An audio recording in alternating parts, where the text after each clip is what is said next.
Les Britanniques l'appellent déjà le Horse Gate. On parle de la viande de cheval incorporée dans les plats surgelés.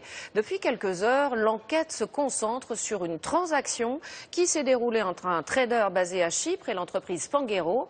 Y a-t-il eu tromperie ou la société française a-t-elle acheté en toute connaissance de cause une grosse quantité de viande de cheval? Ce qui est sûr, c'est que l'intermédiaire a déjà fait parler de lui dans une affaire de fraude. Lubna Anaki, Mathias Second. Il est désormais au cœur de l'enquête sur le scandale de la viande de cheval.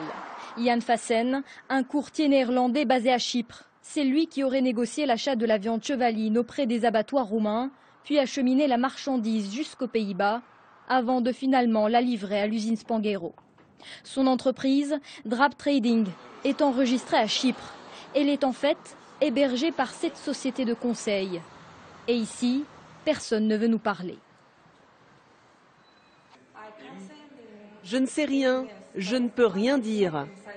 Monsieur Fassen n'est pas là et il ne fera aucune déclaration. Ce sont les instructions qu'on m'a données. Aux Pays-Bas, Jan Fassen ne serait pas inconnu de la justice. Condamné l'année dernière pour avoir falsifié des documents et vendu de la viande de halal 100% bœuf, alors qu'il s'agissait d'un mélange bœuf-cheval. Qui est donc responsable de la fraude et qui a fait passer de la viande de cheval pour de la viande de bœuf? Aux médias britanniques, Jan Fassen assure qu'il n'a rien falsifié. Quant aux responsables de l'entreprise Spanghero, ils ont toujours affirmé n'avoir jamais su qu'il s'agissait de viande de cheval. Spanghero n'a pas d'activité d'achat, de revente ou de transformation de produits à base de viande de cheval.